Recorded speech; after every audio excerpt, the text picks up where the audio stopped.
మన ప్రభువును రక్షకుడైన యేసుక్రీస్తు పరిశుద్ధ నామమున వందనాలు. ప్రియమైన సంగమ ప్రియమైన బిడ్డలారా, మరొక కాల సమయం దేవుని వాక్యాన్ని ధ్యానిస్తాను. ముందుగా ప్రార్థన చేసుకుందాం. ప్రార్థన. కృపగల తండ్రి, దయగల మహేశాని బంగారు పాదాలకు లెక్కలేని వందనాలు, స్తుతులు, స్తోత్రములు. గతించిన రాత్రి అంతా రేఖల చాటును కాచి కాపాడి సంరక్షించిన దేవ, మరొక కాల సమయం సజీవ లెక్కన చేరి ప్రార్థించుండగా వాక్యమైన దేవుడు వాక్యం ద్వారా మాతో మాట్లాడి మీరే మహిమ ఘనత ప్రభావాలు పొందమని యేసునామమున అడుగుచున్నాం తండ్రి. ఆమేన్. ప్రియదేవుని సంగమ ప్రియదేవుని బిడ్డ నిడుదలకు ఏర్పాటు చేయడం వాక్య భాగము సెప్తియా గెస్సిమా ఆదివారం కొరకు ఏర్పాటు చేయబడిన పాత నిబంధన వాక్య భాగము ఇర్మియా గ్రంథము 1వ అధ్యాయము 4 నుంచి 10 వచనాలు ధ్యానం చేసుకుందాము. సెప్తియా గెస్సిమా ఆదివారం కొరకు ఏర్పాటు చేయబడిన పాత నిబంధన వాక్య భాగము ఇర్మియా గ్రంథము 1వ అధ్యాయము 4 నుంచి 10 వచనములు ఈ విధంగా రాయబడినవి. యెహోవా వాక్కు నాకు ప్రత్యక్షమై ఇలాగూ సెలవిచ్చును. గర్భములో నేను నిన్ను రూపింపక మునిపే నిన్ను ఎరిగితిని. నీవు గర్భము నుండి బయలుపడక మునిపే నేను నిన్ను ప్రతిష్ఠించి తిని, జనములకు ప్రవక్తగా నిన్ను నియమించి తిని. దేవుడైన యెహోవా ఇర్మియాను ప్రతిష్ఠించిన సందర్భాలు. ఇర్మియాను ప్రవక్తగా ఎంచుచున్న దేవుడు. అవును, యెహోవా యొక్క ఉద్దేశంలో, యెహోవా యొక్క ఆలోచనలో తల్లి గర్భమందు ఇంకా పిండముగా రూపింపబడక మునిపే దేవుడు ఇర్మియాను ఏర్పరచుకున్నారు. అంటే దేవుని ప్రణాళికలో, దేవుని ఉద్దేశంలో ఆయన ఏదైతే తండ్రి చిత్తాన్ని జరిగించడానికి ఈ లోకానికి ప్రజలందరితో మాట్లాడడానికి ఒక ప్రవక్తగా దేవుడు ఆయన్ని అభిషేకించాడు, దీవించాడు. కాబట్టి ఈయన గురించి మనం ఆలోచన చేసినప్పుడు మొదటి 1, 2, 3 వచనాలు ఉంటుంది. బెన్యామీను దేశం అందలి అనాతోతులో కాపురం ఉన్న యాజకులలో ఒకడై హిల్కీయా కుమారుడైన ఇర్మియా యొక్క వాక్యములు అంటున్నాడు. అంటే ఈ ఇర్మియా తన వాక్యాలు ఇస్తూ ఆమోను కుమారుడైన యేషీయా యూదాకు రాజై ఉండగా అతని ఏలుబడిలో 13వ సంవత్సరమున యెహోవా వాక్కు ఇర్మియాకు ప్రత్యక్షమైను. అంటే ఏలియా అంటే ఇక్కడ దేవుడు ఇక్కడ వాక్యం చెప్తున్నాడు. ఆమోను కుమారుడైన యేషీయా యోదాకు రాజయ్యన్న సందర్భంలో అతని ఏలుబడిలో 13వ సంవత్సరంలో యెహోవా వాక్కు ఇర్మియాకు ప్రత్యక్షమైందంట.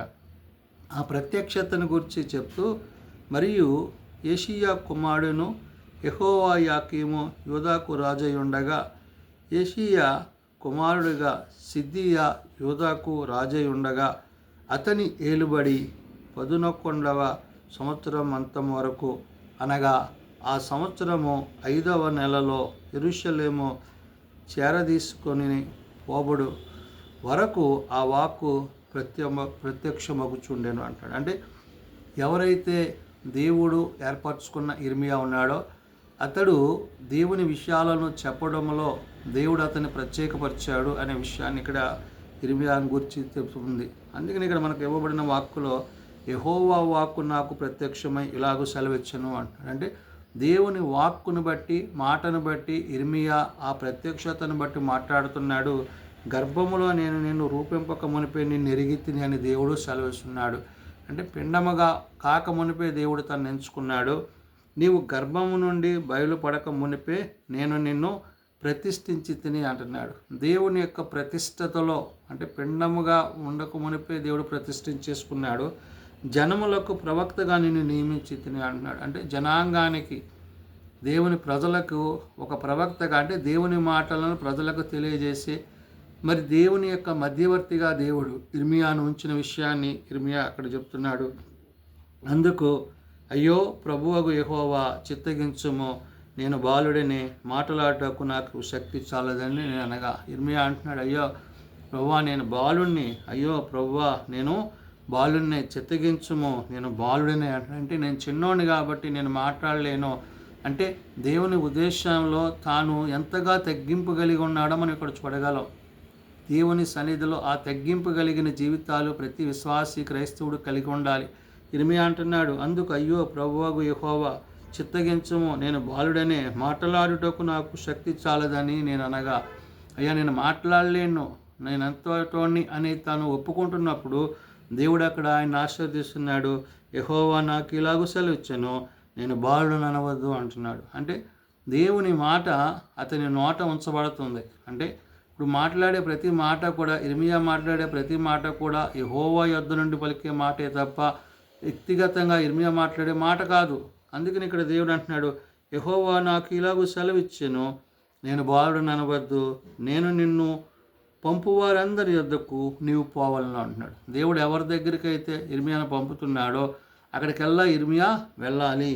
నీకు అంటే దేవుని యొక్క మాటను అక్కడ చెప్పాలి, నీకు ఆజ్ఞాపించిన సంగతులన్నీ చెప్పవాలి అంటున్నాడు. అంటే వెళ్ళాలి, దేవుడు చెప్పమన్నా చెప్పాలి, ఎక్కడికి పంపితే అక్కడికి వెళ్ళాలి, ఏది చెప్పమంటే అది చెప్పాలి. అంటే దేవుని మాటకి అంటే ఒక మెసెంజర్గా దేవుడు అక్కడ ఇర్మియాను ఉంచాడు, ప్రవక్తగా అతను ఉంచాడు. అంటే ఆ ప్రాఫెసీలో భాగం ఏంటంటే దేవుని మాటలు ప్రజలకి అందించడానికే అతన్ని తల్లి గర్భమందు ఇంకా పిండంగా ఉండకముందే దేవుడు ఏర్పరచుకున్నాడు. అందుకే అంటున్నాడు, వారికి భయపడకము, నిన్ను విడిపించుటకు నేను నీకు తోడై ఉన్నాను. ఎవరికి నువ్వు భయపడొద్దు. అంటే ఏంటి? నేను ఏం చెప్తానో అదే నువ్వు చెప్పాలి, నేనేం చేయమంటానో అదే నువ్వు చేయాలి. అంటే దేవుడు పూర్తి బాధ్యత కలిగి తను పంపిస్తున్న విషయాన్ని అక్కడ దేవుడు గుర్తు చేశాడు. అందుకనే వారికి భయపడకము, నిన్ను విడిపించుటకు నేను నీకు తోడై ఉన్నాను. ఒకవేళ నీకైనా శ్రమ వచ్చినా, కష్టం వచ్చినా, ఏమొచ్చినా నువ్వు మనుషుల్ని కదా ఆశ్రయించాల్సింది, నిన్ను పంపిన నీ దేవుడైన యెహోవాను అనే విషయాన్ని చెప్తున్నాడు. ఇదే యెహోవా వాక్కు. అంటే దేవుని వాక్కుగా, వాక్యమైన దేవుడు ఇర్మియాను మరి ఎప్పుడైతే తాను ఏర్పరచుకున్నాడో తల్లి గర్భంలో పిండంగా మునిపే ఆ స్థితి నుంచి దేవుడు తను ఆశీర్వదిస్తూ దీవిస్తున్నాడు. అప్పుడు యెహోవా చేయి చాపి నా నోరు ముట్టి ఇలాగ సెలవిచ్చెను. అంటే నేనంట దేవుడైన యెహోవా తన హస్తాన్ని తన యొక్క నోటికి తగిలించాడంట. నా నోరు ముట్టి ఇలాగ సెలవిచ్చాను. అంటే ఏంటి? ఇంకా నువ్వు మాట్లాడాల్సింది ఏమీ లేదు, మాట్లాడాల్సిందంతా కూడా తండ్రి అయిన దేవుడే మాట్లాడతాడు. ఆయనే ఇర్మియా ద్వారా మాట్లాడతాడు. ఇర్మియా మాట ఇంకా దేవుని మాటే తప్ప ఇర్మియా మాట కాదనే విషయాన్ని అక్కడ దేవుడు గుర్తు చేశాడు. అందుకనే ఆయన అంటున్నాడు, అందుకనే ఇక్కడ దేవుడు అప్పుడు యెహోవా చేయి చాపి నా నోరు ముట్టి ఇలాగా సెలవిచ్చును, ఇదిగో నేను నీ నోట నా మాటను ఉంచి ఉన్నాను. అప్పుడు మాటలన్నీ కూడా దేవునివే. అంటే ఇర్మియా మాటలు కాదు, ఇంతకాలం మాట్లాడిన మాటలు ఇర్మియా మాటలు, ఇప్పుడు దేవుడి మాటలు ఇర్మియా మాట రాబోతున్నవనే విషయాన్ని దేవుడు అక్కడ గుర్తు చేశాడు. పెళ్ళగించుటకును, విరుగుగొట్టుటకును, నశింపజేయుటకును, పడద్రోయుటకును, కట్టుటకును, నాటుటకును నేను ఆ దినమున జనముల మీదను రాజ్యముల మీదను నిన్ను నియమించి ఉన్నాను. దేవుని యొక్క నియామకం, దేవుని యొక్క కట్టడ, దేవుని యొక్క విధి విధానాలు చెప్పడము, చేయడము, ఏది చేయాలో దేవుడు చెప్తాడు. ఆ చెప్పే మాటను ఇర్మియా వెళ్ళి చెప్పాలి. ఏది చేయాలని దేవుడు తను ఆశించాడో అదే ఇర్మియాకు చెప్పినప్పుడు ఇర్మియా ద్వారా అవన్నీ జరగబోతున్నవి.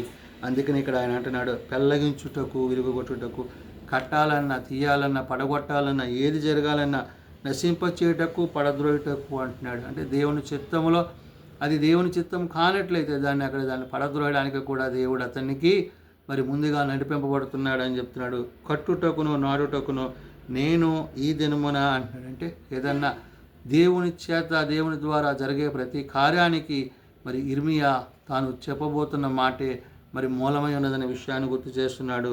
కట్టుటకు, నాటకు నేను ఈ దినమున జనముల మీదను రాజ్యముల మీదను నిన్ను నియమించి ఉన్నాను. జనాలకి, రాజ్యాలకి కూడా ఇర్మియా యొక్క ఆశీర్వాదాలు, దీవెనలు ఉండాలంటే, దేవుని ఆశీర్వాదాలు, దీవెనలు కలగాలంటే ఎవరైతే ఇర్మియా మాట వింటారో వారు ఆశీర్వదింపబడతారు, దీవింపబడతారని చెప్పి దేవుడైన యెహోవా సెలవిస్తున్నాడు. కాబట్టి ఆ దినాలలో దేవుడు ఇర్మియాను ఆ విధంగా ఉంచడంలో ఉద్దేశం ఏంటంటే, ఇర్మియా దేవుని యొక్క చిత్తాన్ని జరిగించాడు, దేవుని ఉద్దేశాన్ని నెరవేర్చాడు. నేడు మనము ఆయన చిత్తాన్ని జరిగించి ఆయన కుమారుని యందు విశ్వాసం ఉంచి ఆయన కుమారుని ద్వారా మనకు అనుగ్రహించబడిన రక్షణలో మనం కొనసాగినట్లయితే నేడు మనలను ఆయన తన కృపయందు కాపాడి ఈ కృపాకాలంలో ఉన్న మనము ఆ కృపలో కొనసాగే స్థితిని ఆయన ఇవ్వబోతున్నాడు. కాబట్టి అలనాడు ఇర్మియాతో మాట్లాడిన దేవుడు నేడు పరిశుద్ధాత్మ ద్వారా మనతో మాట్లాడుతూ మనమందరము దేవుని మాట వినేవారిగా, ఆయన చెప్పింది చేసేవారిగా, ఆయన చేయమనేది దాని మీదే మనసు ఉంచి మన స్వంత ఆలోచనల చేత, జ్ఞానము చేత, తెలివి చేత కాక ఆయన నీతిని అనుసరించి సత్యమును అనుసరించి క్రీస్తుకు సాక్షులుగా మనం ఈ లోకంలో జీవించాలని పరిశుద్ధాత్మ దేవుడు ఆనాడు ఇర్మియా ద్వారా నేడు పరిశుద్ధాత్మ ద్వారా తెలియజేసిన మాటలు ప్రార్థన చేసుకుందాం.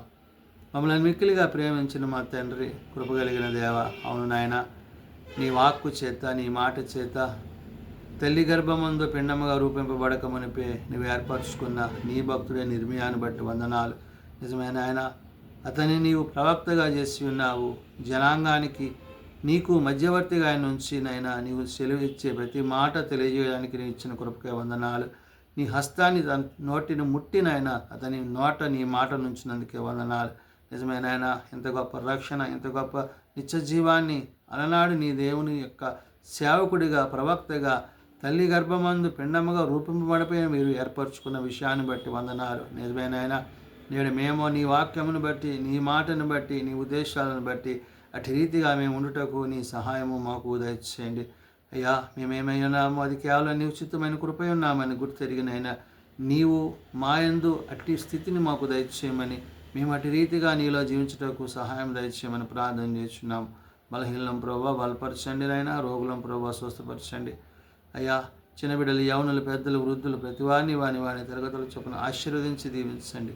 జన్మదినాలు, వివాహ దినాలు, ఐకుడికల కుటుంబాలు ప్రత్యేకపరచండి. ఏ ఒక్కరూ నశించగా అంతటా అందరూ మారు మనసు కలిగి పాపక్షమాపణ కలిగి నీ నిత్యరాజ్యమందు చేరగలుగుట కట్టి కృప దయచేయమని, దినపరిచర్యలో సేవలో నీ సన్నిధి మాపై ఉంచమని, తమ ప్రియులను పోకుండా కుటుంబాలను ఆదరించి ధైర్యపరచమని యేసునామం అడుగుచున్నాం తండ్రి. ఆమేన్. పరలోకమందున మా తండ్రి, నీ నామం పరిశుద్ధపరచబడుగాక, నీ రాజ్యం వచ్చుగాక, నీ చిత్తం పరలోకమందు నెరవేర్చినట్లు భూమి మీద నెరవేరుగాక. మనల్ని మాకు దయచేయము. మళ్ళీ ప్రార్థన చేసిన వారిని మేము క్షమించిన ప్రకారం మా ప్రార్థనలను క్షమించము. శోధనలో తేకాశం తప్పించము. రాజ్యము, శక్తి, మహిమ నిరంతరము నీవేనావు తండ్రి. ఆమేన్. మన పరమ తండ్రి దేవుని ప్రేమ, ప్రభువైన యేసుక్రీస్తు కృప, ఆదరణకర్త అయిన పరిశుద్ధాత్మ సహాయము సదా తోడేయండి సంరక్షించునుగాక. ఆమేన్.